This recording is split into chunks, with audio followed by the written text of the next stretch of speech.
नहीं सुनते हैं, या फिर आप किसी को गेस्ट को इनवाइट करके आप उस पे ध्यान नहीं दोगे, उसको नकारोगे, तो वो फिर आपको दूसरी तरीके से प्रेशर करती हैं। ओके। इससे वो ज़्यादा मार सकती है इंसान को? अप्सरा तो नहीं मारती हैं, लेकिन हाँ, ये आपका जो गृहस्थ जीवन है वो पूरी तरीके से डिस्ट्रॉय कर सकती हैं। ओके। हुँ। तो आप मेरे को बताइए, जैसे कि अगर किसी ने एक बहुत सारे क्वेश्चंस हैं मन में, जी। तो जैसे कि हमने एक अप्सरा सिद्ध करी, हुँ। वो एक फिजिकल फॉर्म में आएगी या फिर कैसे आएगी? 2 तरीके से फॉर्म होते हैं। एक तो आपकी इंट्यूशन पावर कैसी है और आपने कितनी मेहनत से उसको बुलाया है। 2 तरीके की साधना होती है, एक सूक्ष्म साधना होती है, एक स्थूल साधना होती है। अगर आप चाहते हैं कि वो स्थूल में आए, तो आपको 21 दिन की साधना करनी पड़ती है, जिसका पूरा रिचुअल होता है। 21 दिन में? हाँ, 21 दिन में मोस्ट ऑफ प्रोबेब आ जाती है, और जो सूक्ष्म होती है वो तो तीसरे दिन ही दिखने लगती है। जो मैंने फर्स्ट टाइम की थी वो 3 दिन वाली की थी, लॉकडाउन में की थी मैंने अभी लास्ट। तो मैंने करी थी उस टाइम उर्वशी साधना, तो उसमें हवन वगैरह होता है, सात्विक होता है। मगर जो तामसिक भाव में बुलाता है या फिर तंत्र का जो रिलेट है ना, जो अप्सरा को बुलाने का, वो बंदिश के कारण होता है। तंत्र का मतलब भी बांध के बुलाना होता है किसी भी देवता को या अप्सराओं को। तो अप्सराएं फ्री तो है नहीं, अब कौन सी आ रही है, आप नाम लोगे, आप श्रृंगार चढ़ाओगे। अब श्रृंगार तो दुनिया में हर कोई चढ़ा रहा है। कहते हैं इंद्र की सभा में जितनी अप्सराएं होती हैं, उनको सबको ऑटोमेटिक श्रृंगार चढ़ता है, और बहुत हाई लेवल का चढ़ता है। बट अगर आप अपने घर में बुला रहे हैं, आपने एक आसन बनाया, पहली बात तो खुद को कवर करेंगे, ठीक है, क्योंकि जब हम कोई साधना करते हैं ना, तो हमारे आसपास कई ऐसे डायमेंशन एक्टिव हो जाते हैं जो नहीं चाहते कि आप उस साधना की जो सिद्धि है उससे कनेक्ट हो पाए। तो उन डायमेंशन से बचने के लिए आपको एक सर्कल ऑफ द प्रोटेक्शन बनानी पड़ती है, जिसमें आपको प्रोटेक्ट, वो आपको जो एनर्जी होती है वो आपको प्रोटेक्ट रखती है। ठीक है। ठीक है, अगर आप वो प्रोटेक्शन के जरिए, मान लीजिए मैंने आज से साधना शुरू करी, मैं चाहती हूँ कि आपकी स्थूल में आए, फिजिकल फॉर्म में आए, तो 21 दिन तक साधना चलेगी। 21 दिन तक रोज मुझे जाप 2 माला बढ़ाना पड़ता है। फिर वो फिजिकल फॉर्म में आएगी? हाँ, फिर वो फिजिकल फॉर्म में आएगी। आपकी इंट्यूशन के, आपने सेक्सुअल हैबिट्स के लिए बुलाया है उसको, अपनी निजी रूप से, जैसे आजकल क्या हो गया, पैसों की सबको जरूरत है, हाँ। तो उसके लिए लोग ज्यादा बुलाते हैं। तो ज्यादातर ना उर्वशी को ही बुलाते हैं, क्योंकि नॉर्मल नाम है। सबसे सुंदर अप्सरा कौन सी है? सबसे सुंदर नाभि दर्शना होती है। नाभि दर्शना? हाँ, नाभि मतलब कहते हैं बहुत कामुक बॉडी होती है, और ट्रांसपेरेंट कलर के कपड़े पहन के आती है, बहुत स्काई सी एनर्जी होती है, मतलब जैसे स्काई होता है ना, बहुत ब्यूटीफुल लगता है, वैसी उनकी एनर्जी होती है, और हवा में बाल ऐसे लहरा रहे होते हैं, बहुत सुंदर होती है, अनंत सुंदर होती है। तो वो फिजिकल फॉर्म में आती है? फिजिकल फॉर्म में और आती है। उसकी उनकी वैलिडिटी कुछ बंदा मतलब तय नहीं कर सकता कि तब तक ही वो साथ रहे? अगर आप चालाक है, स्मार्ट है, और मैनिपुलेट करना आता है आपको अपनी भक्ति में देवता को, जैसे आना चाहिए थोड़ा बहुत करना, कि हम अपने पापा से कैसे सामान मांगते हैं, थोड़ा मैनिपुलेशन होनी चाहिए साधक के अंदर। अगर आप वो जानते हैं तो आपसे बच जाएंगे, नहीं जानते तो कुछ टाइम बाद फिर वो आपको डिस्टर्ब करेगी। जैसे कि परेशान पिशाचिनी, आप कर्ण पिशाचिनी साधना कर रहे हैं, हाँ। एक टाइम तक आप जो पूछेंगे वो सब बताएगी, लेकिन अगर आप नहीं भी पूछेंगे ना, जिस भी वर्ड के पीछे क्वेश्चन मार्क है वो उसका जवाब देगी। यार मैं कहाँ बैठा हूँ, बताएगी इसलिए बैठा है। यार मैंने क्या पहना है, क्या क्यों नहीं हो रहा, इसलिए नहीं हो रहा। हर टॉपिक का, हर वर्ड का आंसर देगी वो, क्योंकि वो उसी लिए है, सेम इसलिए। लेकिन मैंने सुना है कोई भी एंटिटी जो है वो आपका पास्ट और प्रेजेंट बता सकती है, फ्यूचर नहीं बता सकती। फ्यूचर क्योंकि कर्मास के हिसाब से ना बदलता रहता है, इसलिए। ये सच है लेकिन? हाँ, एग्जैक्टली, सब कुछ बता सकती है, फ्यूचर भी बता सकती है। जैसे अब बच्चे कितने होने ये तो नहीं बदल सकता ना, ये तो रहेगा, ये तो आप कोई भी ज्योतिषी पूछेंगे आपकी कुंडली में देख के बता देगा, ठीक है। लेकिन किस बच्चे के बाद कौन सा बच्चा होगा, और बीच में क्या बच्चे मिसकैरेजेस वगैरह, वो उतना डिटेल में भी बता सकती है। अप्सरा पे आते हैं दोबारा मैम, हम्म। क्या प्रोसेस है आप बता सकती हैं? ये बहुत ज्यादा थोड़ा सा कंट्रोवर्शियल हो जाएगा, लेकिन हम इसको सात्विक भाव में बिल्कुल बता सकते हैं, तामसिक भाग को थोड़ा सा लेके चलेंगे, क्योंकि कुछ लोग घर में बैठ के यूट्यूब से देख के साधना कर लेते हैं, तो उनको थोड़ी निजी रूप से भाई, ये परेशानी सब होती है। चीजें जो मैं पहले ही बता देता हूँ, सिर्फ और सिर्फ एक इंफॉर्मेशन के लिए है, हम किसी का भी ध्यान नहीं भटकाना चाहते। ये सिर्फ इसलिए चीजें ताकि एक दूसरी डायमेंशन, मतलब कह सकते हो पर्दे के पीछे क्या चल रहा है, हमारा मकसद वो है आपके सामने रखने का, जस्ट। तो कोई भी ये देखकर इसको मतलब अप्लाई करने की कोशिश ना करे, बहुत ज्यादा खतरनाक हो सकता है आपकी जिंदगी में। पहले तो अप्सराओं को कैसे बुलाते हैं इसके ऊपर बात करते हैं। अप्सराएं बहुत सुंदर, एवरेज और मीडियम होती हैं, ठीक है। जो मीडियम वाली होती है वो नॉर्मल कोई भी साधक उसको बुला सकता है, जैसे आप हो गए, मैं हो गई। हम अपने पर्सनल काम उनसे करा सकते हैं, चाहे वो सेक्सुअल हो, मेंटली हो, या फिर फिजिकली हो। हम किसी की प्रेम लाइन को भी छेड़ सकते हैं, डिस्ट्रॉय भी कर सकते हैं, गृहस्थ जीवन भी डिस्ट्रॉय कर सकते हैं, और बना भी सकते हैं। मोस्टली आजकल जो तंत्र मंत्र में चीज़ें इस्तेमाल करते हैं, वो इस चीज़ के लिए अप्सराओं को बुलाते हैं।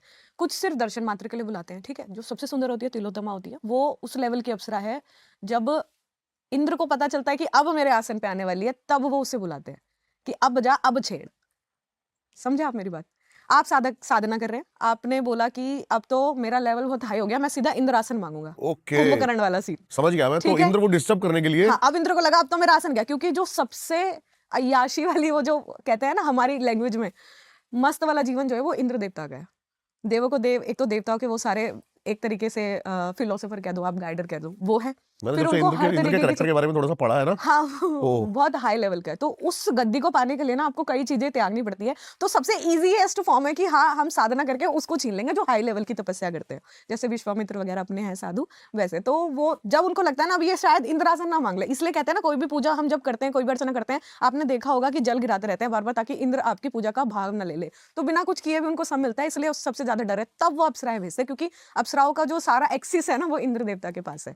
तो आप वाह, उनकी इच्छा से नहीं। तो उसमें ना आपको इंद्र हवन में जो हवन करते हैं अपन या जो भी तामसिक भोग देते हैं, सात्विक भोग देते हैं, इंद्र का नाम लेते जरूर है। नहीं तो इंद्र की आज्ञा नहीं होगी, वो डायमेंशन की जो गेट है वो ही नहीं खुलेगी। तो अप्सरा तो आ ही नहीं सकती। ठीक है। जब मेरे पास आई थी ना तो मैंने उनसे पूछा था कि अच्छा, आपके देखो, पास क्या क्या है अभी, आप बता सकते हो? हाँ, कई सारी चीजें हैं, अप्सराएं हैं, पिशाचनियां हैं, कर्ण काम करती, पिशाचनी है हाँ, आपके पास? कर्ण पिशाचनी है मेरे पास। मेरे बारे में कुछ बता सकते हो? हाँ, कई चीजें बता सकती हूँ। सीरियसली? हाँ, हाँ। बताइए थोड़ा सा। जैसे कि आप कहाँ रहते हैं, मुझे बताइए। आप मैं यहीं पे रहता हूँ, यहाँ रहते हैं और आपका बैग कहाँ पे है? मैं कोशिश कर रही थी आपका घर देखने की। सोनीपत, सोनीपत में कौन सी जगह रहते हैं आप? भालगढ़ के पास। भालगढ़। घर में मुखिया का क्या नाम है? जय कुमार। जय कुमार। मुझे डर लग रहा है। नहीं, डरने की बात नहीं है, नहीं, सीरियसली। नॉर्मल सी चीज़ है। मैं पहले थोड़ा-सा बता देती हूँ आपको, ठीक है? घर में काफ़ी समय पहले तंत्र क्रिया थी आपके घर में, बहुत समय पहले, आपकी माताजी के नाम से। फिर कुछ चीज़ें आपने ठीक कराई हैं, उसके बाद अब ठीक है आपका घर।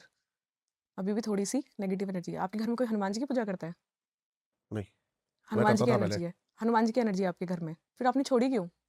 मैं शिव में मेरा बस ध्यान आ आसन गया। आ गया था, दर्शन होने वाले थे, फिर आपने छोड़ दिया। मैं बहुत बड़ा हनुमान भक्त था। बहुत अच्छी एनर्जी थी, आसन आ गया था। आप मेरे हिसाब से 2.5 महीना और करते ना आपके अंदर वाले कमरे में, वो आपको दर्शन हो जाते हनुमान जी के। आपको छोड़नी नहीं चाहिए थी, आप वापस कंटिन्यू कर लेना इसको। ओके। हाँ, बहुत अच्छी एनर्जी है आपके घर में। मेरा दिल एकदम से शिव में चला गया।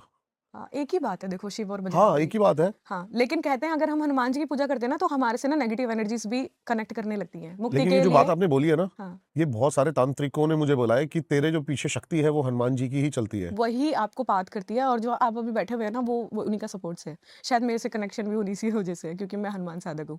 ओके, हाँ, और बाकी चीज़ें बताऊँ कैमरे पे बताना ठीक नहीं है, पर्सनल मैं आपको बता दूँगी चीज़ें। ठीक है। ठीक है, ऐसी चीज़। तो आप ये बताइए, जैसे यक्षिणी है, हुँ, पैसों में कैसे हेल्प कर सकती है वो लोगों की? वही मतलब तो। पैसे लाके दे सकती है लोगों वो को? पैसा बनाती नहीं है। लोगों को लगता है कि हाँ, हम सोएँगे और यक्षिणी बुलाई और हम हमारे पास उठेंगे और अलमारी में पैसा आ जाएगा, ऐसे नहीं होता है, ठीक है? ये एक प्रॉपर एक साधना होती है, आपको वो करनी होती है। जैसे अभी फ़िलहाल मेरे पास एक केस आया था, छोटा-सा केस लेती हूँ, उड़ीसा का केस था। एक अच्छे सज्जन मेरे पास आए, वो तामसिक साधना थे, तो उनके कोई गुरु थे, तो उनके पास ये थी यक्षिणी।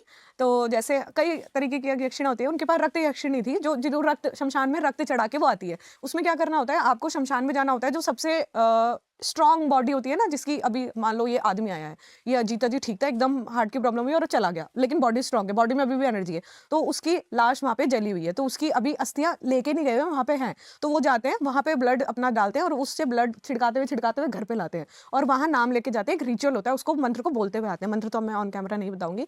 अब उसको छिड़कते घर आते हैं, तो वो 40वें या 41वें दिन ना आपके घर आ जाती है। वो पैसा आपको दे सकती है। हमने वो पैसा कैसे देती है पता है आपको? हाँ जी, वो आपकी नज़र में ना, जो आपके ऑरे में, एक तो वो देखेगी कि आपका व्यवहार कैसा है। वो पहले आपसे 3 वचन लेगी, ठीक है? कि मैं अपनी मर्ज़ी से आऊँगी, तू मुझे भेजेगा नहीं। बुलाया तूने, जाऊँगी अपनी मर्ज़ी से। तू भेजेगा नहीं तो रहूँगी। जो भी मैं सेक्सुअल नीड बोलूँगी वो तू जब मैं बोलूँगी जब तू देगा। अप्सराएँ नहीं करती है ऐसा, ऐसे यक्षिणियाँ करती है। मेरे को इस टाइप का मांस हर रोज इतने टाइम चाहिए, तू लाके देगा जैसे भी, और मेरे अलावा किसी भी पराई स्त्री को टच तक नहीं करेगा, चाहे वो आपकी बहन ही क्यों ना। डील उसकी कैंसल। उसकी बहन, उसने बताया कि दीदी मेरी बहन हॉस्टल में रहती थी, छोटी होगी, तो 17-18 साल की। उसने कहा कि दीदी मेरी बहन थी, बस मेरे से ना ऐसे साइड हक किया था और उसने ना अगले दिन लगा ली थी। वो ऐसा आया होता ना मेरे पास बिल्कुल कांपता हुआ, लेकिन मैंने उसके नहीं छेड़ा ना, मैं उतना डीप जा सकती, तो मैंने मना कर दिया। मैंने भाई किसी तामसिक इंसान को दिखाई हो, मेरे बस की नहीं है तेरे को ठीक करना। हम तो माला पकड़ने वाले सात्विक लोग हैं, एनर्जी हीलिंग से ठीक करते हैं लोगों को। अब मान लो मैं उसको छेड़ती, मेरे पीछे आ जाती कि इसको छोड़ तेरे को ही ले जाऊंगी। ऐसा होता है? ऐसा ऐसा बिल्कुल हुआ होता है पहले है। कभी? हाँ, बहुत बार हुआ है। एक बार